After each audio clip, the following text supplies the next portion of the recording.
तो तू भी कुछ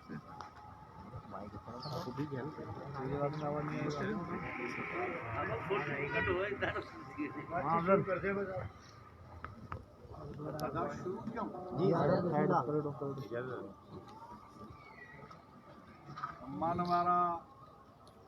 हैदराबाद या सहाफ़ी दोस्तों अस्सलाम वालेकुम। जीए सिंध जीए साईं जीएम सैयद अॼु साईं जीएम से जे फ़िक्र सां लाॻापियल क़ौमी पार्टियुनि जीए सिंध क़ौमी महाज चेयरमैन मोहतरम असलम खैरपुरी साहब जीए सिंध क़ौमी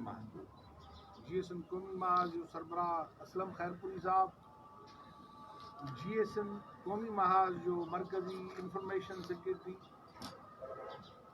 भाउ असांजो दीदार शाम साहब रहबर सिंध साईं जीएम सैयद जे ख़ानदान ऐं सैयद फैमिली सां वाबस्ता क़ाबिल एहतराम साईं सैयद मुनीर हैदर शाह साईं जीएम सैयद जी तहरीक ऐं जदोजहद सां लाॻापियल जीए सिंध जे फ़िक्र सां असांजा जेके सीनियर दोस्त डॉक्टर नियाज़ कालाणी साहब ऐं साईं तवील अरसो ज़िंदगी गुज़ारींदड़ असां सभिनी जो सीनियर साथी साईं ताज जोयो साहब एडवोकेट अली हसन चाडियो साहब सरमद मीराणी साहब मुस्तफ़ा उमराणी साहब जीए सिंध महाज जो senior vice chairman Azizullah Bhutto साहब जीए सिंध महाज जो वाइस चेयरमैन नवाज़ अली शाह भाडाई जीए सिंध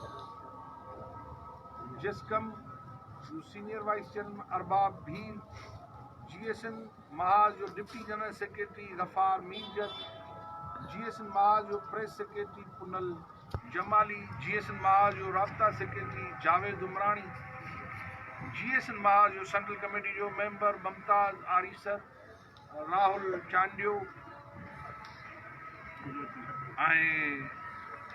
महाज जो हैदराबाद जो अॻवान सारंग सूमरो अमजद शोरो जसाब जो मरकज़ी अॻवान मलक चोलियाणी अॼु सॼी क़ौमी क़यादत साईं जीएम से जे फ़िक्र सां लाॻापियल माण्हुनि गॾियल इजलास कयो आहे सिंध जी मौजूदा सियासी सूरत हाल गॾियल सूरत हाल जो जाइज़ो वठंदे इहो चयोसीं त 73 वरिय 7 ॾहाकनि खां मथे सिंध खे हिकु क़ौमी जबर ऐं ॾाढ जे बुनियाद ते हलायो वियो जंहिंमें वसीला सिंध जा बेदर्दी सां लुटिया ऐं फुरिया विया मौशी वसीला पैदावारी वसीला कुदरती वसीला समुंड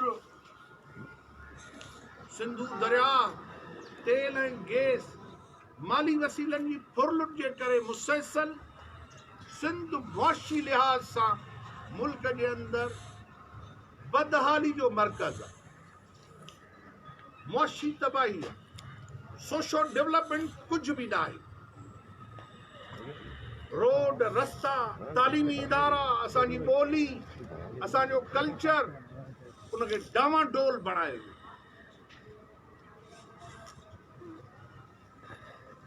पीअण जे साफ़ पाणी खां वठी इल्म तालीम ॿोली का शइ न रही आहे मज़हबी इंता पसंदी जुनून जे हद ताईं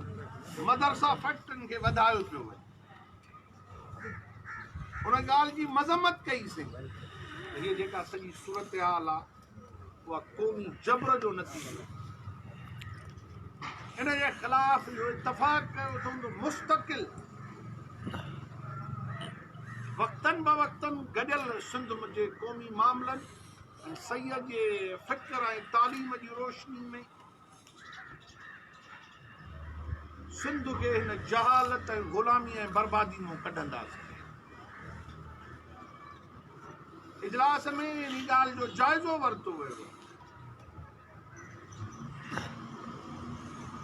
सन सिंध जे क़ौमी जदोजहद जो क़ौमी मर्कज़ आहे, असांजो सियासी ऐं क़ौमी काबो आहे। साईं जीएम सैयद पंहिंजे हयाती में पंहिंजे किताबनि जे ज़रिए ऐं पंहिंजे गुफ़्तगू जे ज़रिए मज़हबी इंतहापसंदी खे निंदियो आहे।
सैयद पंहिंजे ज़िंदगी में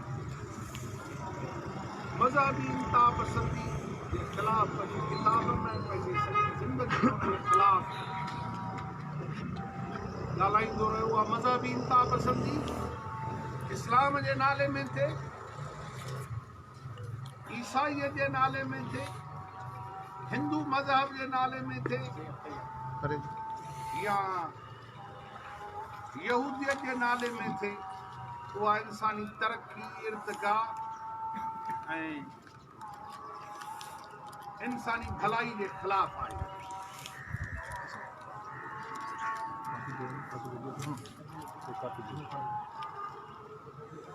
इंसानी तरक्की ऐं भलाई जे ख़िलाफ़ आहे।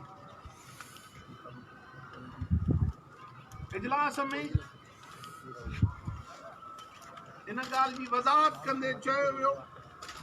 असीं वाज़े करियूं था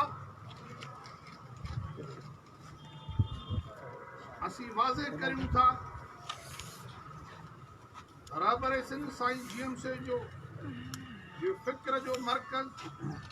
सन खे असीं रहबर सिंध साईं जीएम से जो फ़िक्र जो मर्कज़ सम्झूं था। उन मर्कज़ खे टोड़ण जी रियासत ऐं मज़हबी शिदत पसंदनि जी कोशिश, तोड़े सियासी धुरियूं जेके सईअ जे नाले हेठि पंहिंजा गुरोही मफ़ाद पूरा करणु चाहिनि थियूं, तिन जी हरकतूं खे छुॾियूं था। असां सन जे मर्कज़ ख़िलाफ़ हर क़िस्म जी साज़िश खे निंदे साईं जीएम से जे फ़िक्र खे कंहिं बि सूरत में तकरारी बणणु न ॾींदासीं। हिन गॾिजाणी में गॾु थींदड़ पार्टियूं मुतहिद थी उन साज़िश खे नाकाम बणाईंदियूं। असां सन खे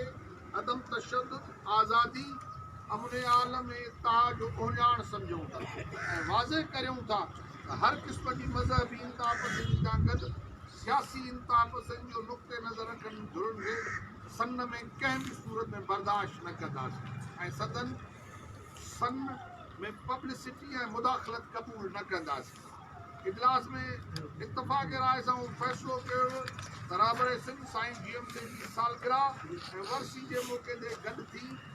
ज़ाब्ता इख़लाक़ जोड़े उन ते अमल कराईंदासीं। उन में सैयद ख़ानदान जो मुकमिल सहकार हासिल कंदासीं। गॾिजाणी में मुतफ़िक़ा फ़ैसिलो कयो वियो त साईं जीएम से जे फ़िक्र जे हुसूल लाइ सिंध जे वजूद ख़िलाफ़ थींदड़ साज़िशुनि, समूरी ॿेटनि ते विलार ज़मीन ऐं क़ौमी वसीलनि ते कब्ज़े, धारी आबादगारी की यलगार ऐं मज़हबी इंतहा पसंदी जे फैलाउ ख़िलाफ़ वक़्त थींदड़ जदोजहद में गॾिजी किरदारु अदा कंदासीं। आख़िर में सिंध मां रियासती इदारनि पारां जबरी तौर ते खंभे गुम कयल क़ौमी कारकुन आम शहर जी आज़ादी जो मुतालबो कंदे मथनि पूरा केस मरण जी सख़्त लफ़्ज़नि में मज़म्मत कयूं था। तव्हांजी महिरबानी।